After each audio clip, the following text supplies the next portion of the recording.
DELF B1. Compréhension de l'oral.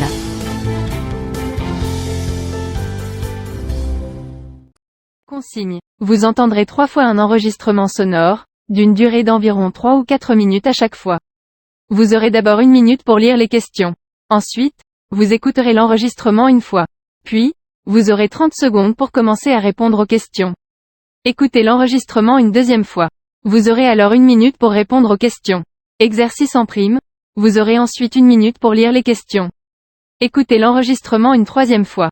Enfin, vous aurez 1 minute pour compléter vos réponses.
Le mot de l'actualité avec la délégation à la langue française du ministère de la Culture. Yvan Amar. L'ouragan Iota menace gravement l'Amérique centrale, une région infortunée déjà touchée il y a quelque temps par un autre ouragan qu'on avait appelé Eta. Iota, Eta, on voit que ces noms-là sont empruntés à l'alphabet grec. C'est vrai qu'il faut bien changer de nom pour désigner des cyclones. L'alphabet grec, qu'est-ce que c'est ? C'est la série des lettres dont on se sert en grec pour écrire. Mais ce nom même d'alphabet, il est intéressant parce qu'il est justement construit sur les 2 premières lettres grecques, alpha et bêta, même s'il désigne n'importe quelle série de lettres utilisées pour écrire. Alors ces lettres grecques, elles ont un sens, elles ont une vie très souvent dans notre langue française. Pas toutes, mais un certain nombre d'entre elles. Bêta peut-être, par calembour simplement, parce que bêta ça ressemble à bête, donc c'est un peu bébête. C'est pas trop méchant, c'est un peu moqueur quand même. Alpha on le trouve assez souvent et parfois associé à la dernière lettre, alpha étant la première. Quand on dit qu'on connaît l'alpha et l'oméga de quelque chose, c'est qu'on connaît cette chose absolument à fond. Et quelques autres lettres, d'ailleurs, sont présentes dans l'imaginaire français. Par exemple, le delta. En majuscule, cette lettre a la forme d'un triangle équilatéral. Donc, elle sert surtout pour désigner l'embouchure d'un fleuve qui se sépare, avec l'eau qui se ramifie en plusieurs cours d'eau qui se jettent dans la mer, et ces bras qui s'écartent peuvent donc évoquer la forme d'un triangle. Et puis on a l'iota, on en parlait tout à l'heure à propos de cet ouragan, mais il a aussi un usage particulier.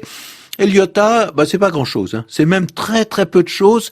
La lettre est utilisée presque uniquement à la négative et pour parler d'un texte la plupart du temps. On remet un texte, par exemple, à un ami ou à un éditeur pour voir qu'est-ce qu'on pourrait modifier. Il n'en change pas un iota, c'est-à-dire il ne change rien. Pas un mot, pas une virgule, pas un accent. Et puis parfois, on peut dire de quelqu'un, il n'a pas changé d'un iota, ça veut dire il n'a pas changé du tout. Quant au lambda, lui, il est bien commun et il correspond à une sorte de niveau 0 situé tout en bas d'une échelle de valeur, sans spécialité. Le spectateur lambda, par exemple, n'aimera peut-être pas ce film, c'est-à-dire le spectateur qui n'a pas de formation particulière, de culture particulière, c'est un petit peu le spectateur de base. Pi, on le sait, a un sens tout à fait différent, très précis. Lui, il représente un nombre mathématique, ainsi appelé parce que on ne peut jamais l'écrire en entier. C'est une suite de décimales sans fin. 3,14, etc., etc. Tout cela désignant le rapport de la circonférence d'un cercle à son diamètre. Et puis il nous reste le psi, dont la carrière a considérablement fleuri ces dernières décennies. C'est pas si vieux, Et comme ce psi évoque la psychologie, il représente souvent tout ce qui a une relation avec ce domaine, et notamment les gens, les thérapeutes qui se sont spécialisés. Un psy, c'est quand même très vague, et cela peut être un psychologue, mais aussi un psychiatre, ou un psychothérapeute, ou un psychanalyste.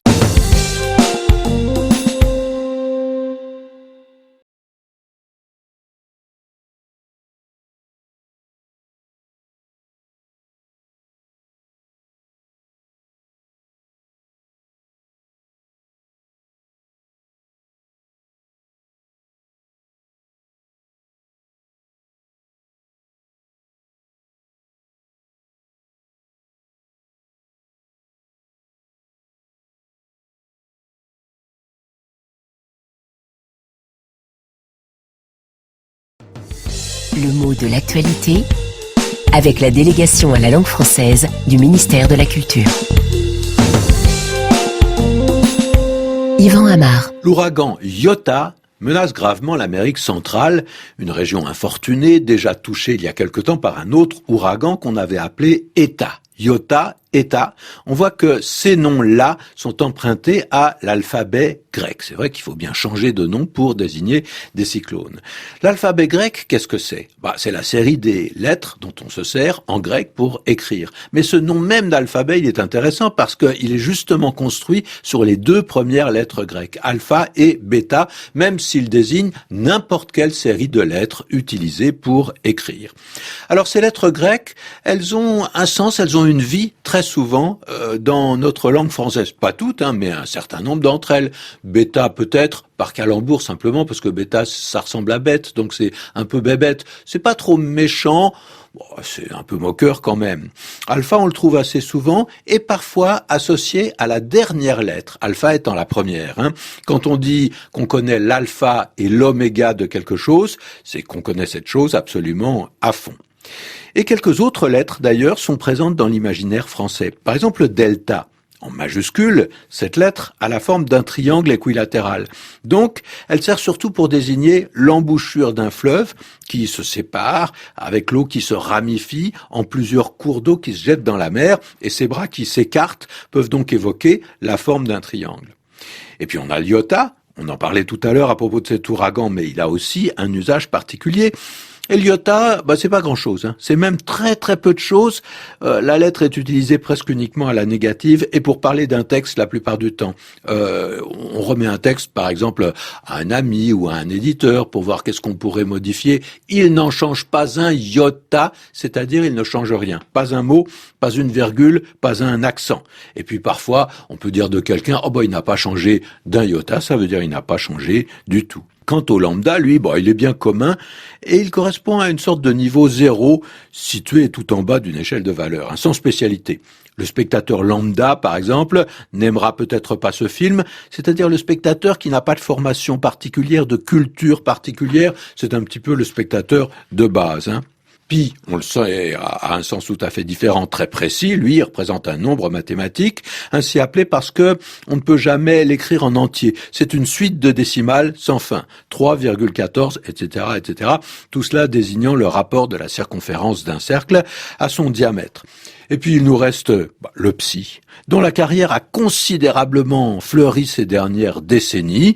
C'est pas si vieux, Et comme ce psi évoque la psychologie, elle représente souvent tout ce qui a une relation avec ce domaine, et notamment les gens, les thérapeutes qui se sont spécialisés. Un psy, c'est quand même très vague, et cela peut être un psychologue, mais aussi un psychiatre, ou un psychothérapeute, ou un psychanalyste.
Le mot de l'actualité avec la délégation à la langue française du ministère de la Culture. Yvan Amar. L'ouragan Iota menace gravement l'Amérique centrale, une région infortunée déjà touchée il y a quelque temps par un autre ouragan qu'on avait appelé Eta. Iota, Eta, on voit que ces noms-là sont empruntés à l'alphabet grec. C'est vrai qu'il faut bien changer de nom pour désigner des cyclones. L'alphabet grec, qu'est-ce que c'est ? C'est la série des lettres dont on se sert en grec pour écrire. Mais ce nom même d'alphabet, il est intéressant parce qu'il est justement construit sur les deux premières lettres grecques, alpha et bêta, même s'il désigne n'importe quelle série de lettres utilisées pour écrire.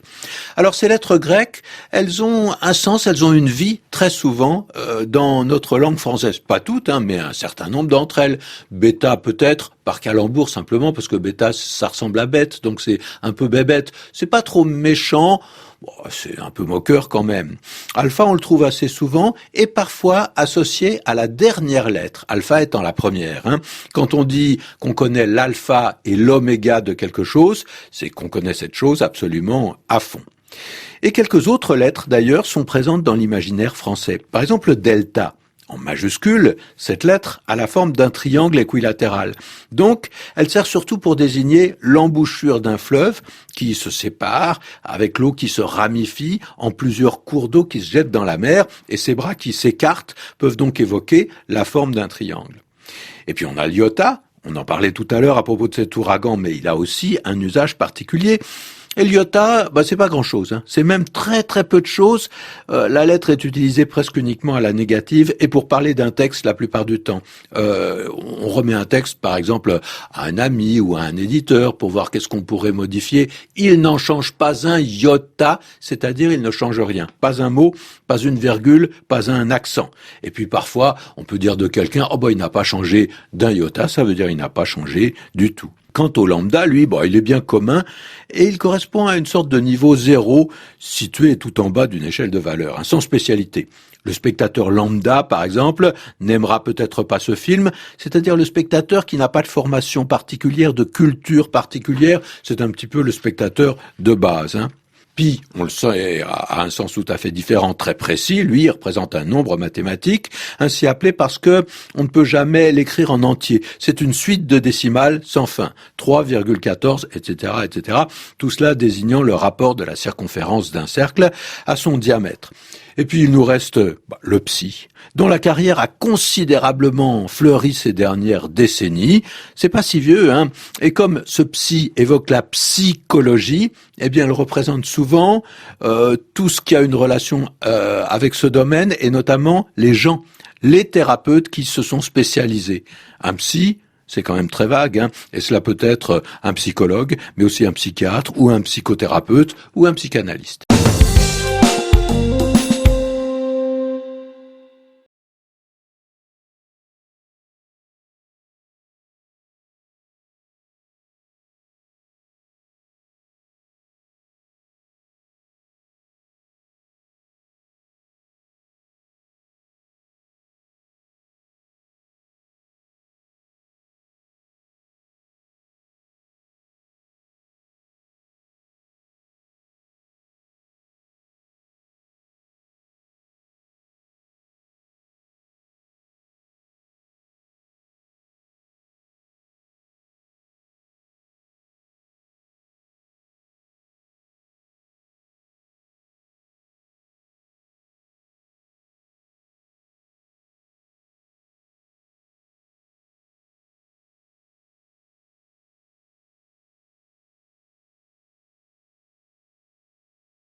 Le mot de l'actualité avec la délégation à la langue française du ministère de la Culture. Yvan Amar. L'ouragan Iota menace gravement l'Amérique centrale, une région infortunée déjà touchée il y a quelque temps par un autre ouragan qu'on avait appelé Eta. iota, eta, on voit que ces noms-là sont empruntés à l'alphabet grec. C'est vrai qu'il faut bien changer de nom pour désigner des cyclones. L'alphabet grec, qu'est-ce que c'est ? C'est la série des lettres dont on se sert en grec pour écrire. Mais ce nom même d'alphabet, il est intéressant parce qu'il est justement construit sur les deux premières lettres grecques, alpha et bêta, même s'il désigne n'importe quelle série de lettres utilisées pour écrire. Alors ces lettres grecques, elles ont un sens, elles ont une vie très souvent dans notre langue française. Pas toutes, mais un certain nombre d'entre elles. Bêta peut-être, par calembour simplement, parce que bêta ça ressemble à bête, donc c'est un peu bébête. C'est pas trop méchant, c'est un peu moqueur quand même. Alpha, on le trouve assez souvent, et parfois associé à la dernière lettre, alpha étant la première. Quand on dit qu'on connaît l'alpha et l'oméga de quelque chose, c'est qu'on connaît cette chose absolument à fond. Et quelques autres lettres, d'ailleurs, sont présentes dans l'imaginaire français. Par exemple, le delta. En majuscule, cette lettre a la forme d'un triangle équilatéral.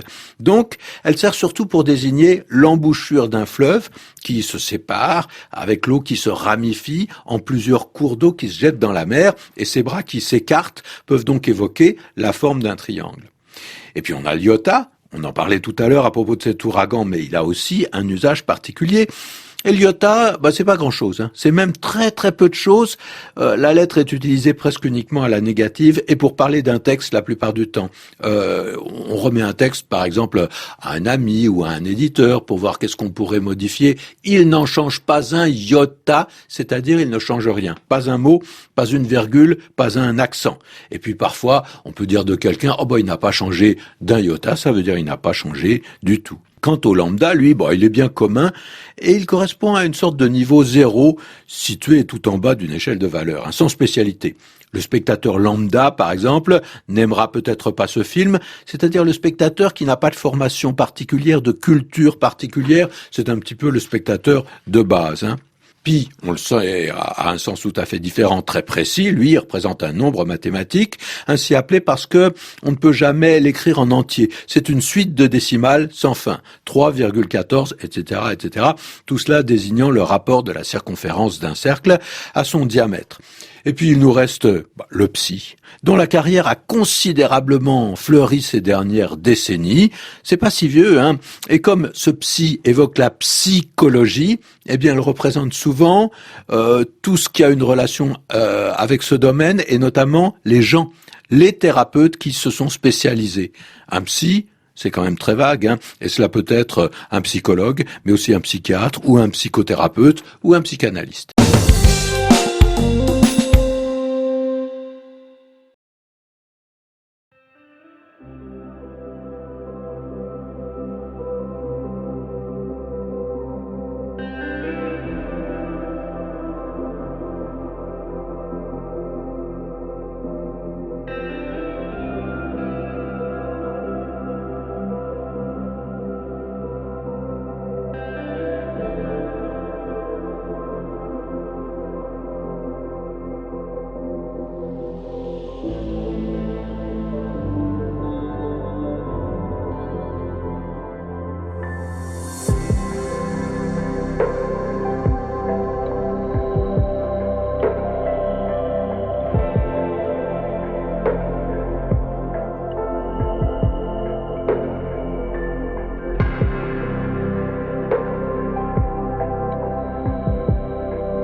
Thank you for watching our video. Like and subscribe our channel for more amazing videos. Also don't forget to share it with your friends. Contact French NU to learn French language. We provide online classes for DELF preparation, TEF preparation, academic course preparation for kids, and accent improvement.